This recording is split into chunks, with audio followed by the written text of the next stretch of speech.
Hej, jeg vil lige prøve på at forklare jer lidt om, hvordan det er, sådan, vi har tænkt, at den nye Moodle-struktur skal se ud.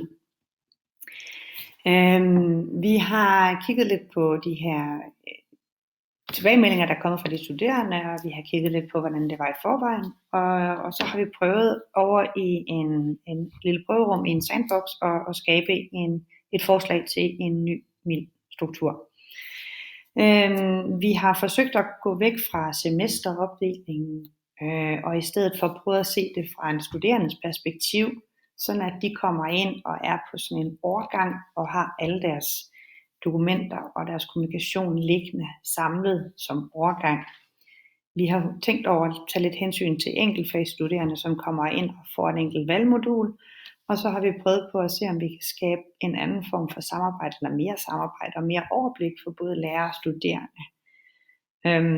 Metaforen, I skal forstå den her Moodle med, det er lidt som en skole, i stedet for at vi har de her faneblade, hvor der er sådan, at det handler om, hvilket semester vi er på, så vil der være 4 faneblade, og man tænker det lidt som, at man som studerende kan man gå hen i sit klasseværelse, man kan gå hen på kontoret, eller man kan gå over et særligt område, hvor man deltager i det ekstra undervisning, der er knyttet til valgmodulerne.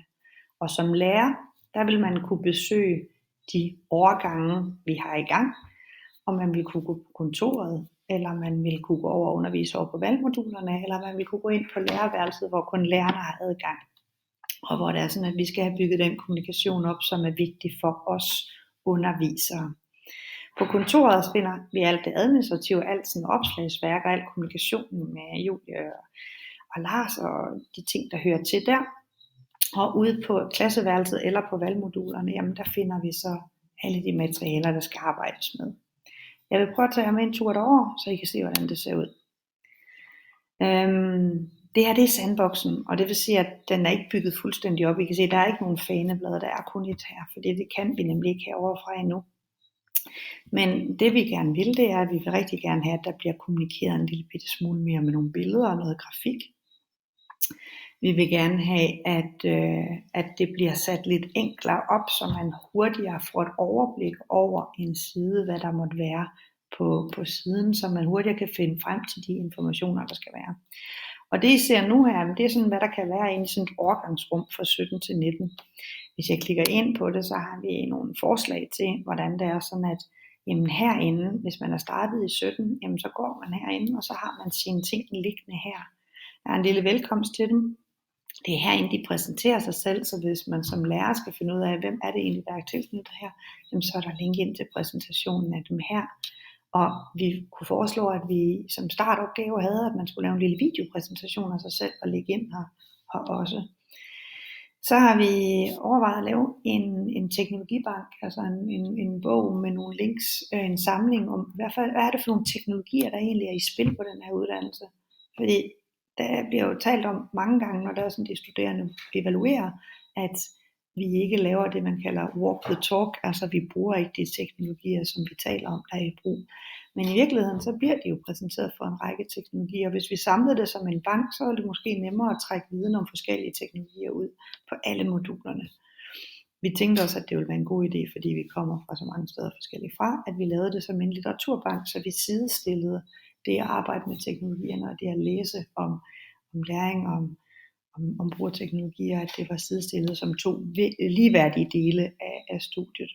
Og så har vi et lille students corner, hvor der er sådan, at de så ville kunne kommunikere om transport og alt muligt andet bag om undervisningen. Men det må vi tale med dem om. Det kan være, at de hellere vil have, at det foregår på Facebook i virkeligheden. Så vil der i samme overgangsrum så være adgang til de her brikker, som hedder kernmodul 1 og 2, førsteårsprojekt, kernmodul 3 og 4 og masterprojekt, som er de 6 store chunks, som studiet består af. Vi vil gøre sådan, at man altid har det aktuelle liggende øverst, og de andre bare ligger nedenunder i den rækkefølge, de har været afviklet i. Vi kunne godt forestille os, at selve opsætningen af de her moduler kommer til at følge en ny template, som på en måde prøver på at kommunikere lidt mere i overskrifter og lidt mere klart og tydeligt. Det vil jeg vise jer lidt senere, når vi lige kommer ned til valgmodulerne.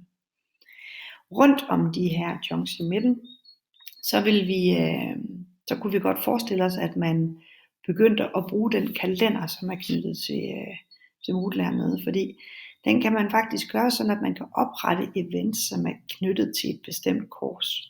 Så hvis det er sådan, vi gør det, jamen, så vil vi kunne taste afleveringer ind, så vil vi taste deadlines ind, og så vil de automatisk kunne ses her i den faste kalender. Og når det er sådan, at vi nærmer os, at de her ting, de nærmer sig tidsmæssigt, jamen, så vil de også dukke op her i upcoming events, sådan at der er en almindelig advarsel og en opmærksomhed på, hvad der snart sker.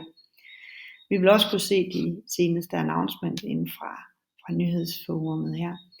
Vi har også foreslået, at der er en eller anden form for en chat eller en kommunikationsforum herinde, fordi vi kunne egentlig godt tænke os, at det her det blev et mere virtuelt læringsrum, hvor man var i og ikke kun var inde i de her modulopgaver, men at man herude også godt kunne spørge, er der nogen af jer, der har den tekst af vinger, som vi skal have læst til næste kursus, altså man kan diskutere på den måde. Ja. Hvis jeg prøver at gå ned til valgmodulerne, jamen så vil man komme ind i et nyt faneblad, skal I forestille jer her, og det hedder bare valgmoduler. Og så vil der ellers være valgmodulerne præsenteret hernede, og de vil ligge, så man besøger det valgmodul, man nu har tilmeldt sig, for at finde de ting, man skal bruge. Og herinde i valgmodul 1, jamen der har vi faktisk sådan den her nye template over, hvordan vi kunne forestille os, at det skulle være bygget op, og at man alle bruger den samme template, sådan at det er nemt, altså I fylder ud, men så får det her ensartede præg, så det bliver nemmere for de studerende at finde ud af, hvad det er, vi gør. En template vil indeholde en velkomst og en introduktion til modulet, og der har vi foreslået, at vi prøver på at lave en videointroduktion, hvor man som underviser ikke fortæller om sig selv, men man bruger maks 2 minutter, lidt chop, og måske med fejl, ligesom jeg gør her, hvor man introducerer i, hvad er det, der bliver undervist i på modulet, og hvad er det, den studerende kan forvente, at man kan bagefter. At man prøver på med få ord at beskrive det. Og at man laver en grafisk model, som visualiserer modulets emneområder, hvordan det hænger sammen med hinanden. Og man prøver på at lave en oversigt over, hvad der kan forventes her. Så det ligger i velkomsten. Så er der en link til modulbeskrivelsen for alle de her faste ting. De skal ikke ligge herude, de ligger over på kontoret, så man linker bare over til det, så at man har kun et sted, hvor der er en modulbeskrivelse. Så laver man en liste over, hvilke datoer der er, så det klart og tydeligt fremgår for de studerende, hvordan det er sådan, at hvad der skal ske på seminarer, eller afleveringer, eller deadlines, eller online møder og sådan noget. Og så udfylder man kalenderen, som jeg viste herovre ved siden af før, med de datoer, som man har brug for. Sådan at man kan se, hvad der skal være, hvad der skal ske på kurset. Så laver man en litteraturliste og en liste over teknologier, som man skal bruge.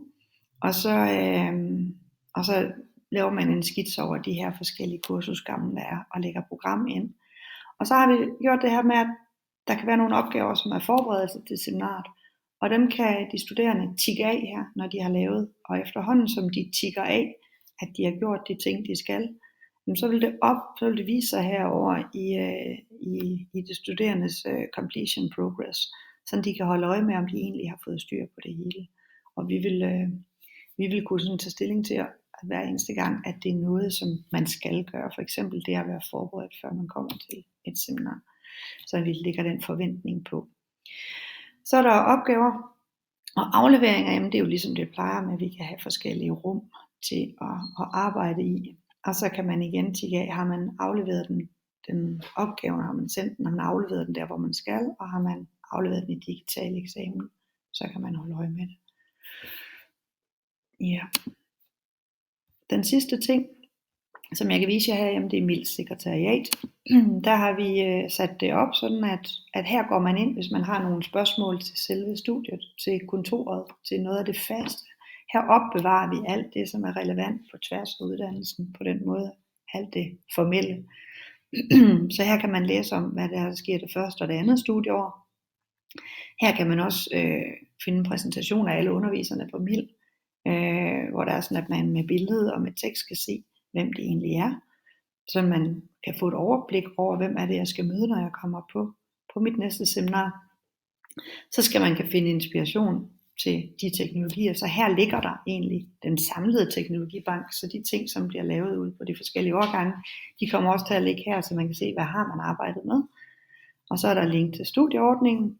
Og så laver Julie og kontoret nogle bøger, hvor det er sådan, at man, når de spørgsmål, der tit bliver stillet, hver gang bliver stillet, så ryger det her over i som et svar, så man kan bygge sådan en frequently question and ask answers op herinde i sekretariatet. Ja, det var vist det, der skulle være her, så videre. Og så er der lærerværelset som det aller sidste. Men der har vi jo ikke puttet en hel masse i, men vi kan jo se, at det, der har været på Moodle indtil videre, har ikke været et sted, man kommunikerede. Det kommunikeres på mange planer. Man går ind og læser nogle steder, man går ind og læser andre steder. Man får en mail. Men herinde kunne vi jo godt forestille os, at vi kunne bygge et bedre kommunikationsforum op. Og man kunne også, som vi har lagt ind her, jamen, der er faktisk nogle links til, hvordan det er sådan, at man kan komme til at arbejde med andre ting. Altså, hvordan virker Moodle? Hvordan kommer man til at lave nogle fine ting derinde på Moodle? Så vi skal have nogle bud på, hvad der ellers måske kunne være i lærerværelset.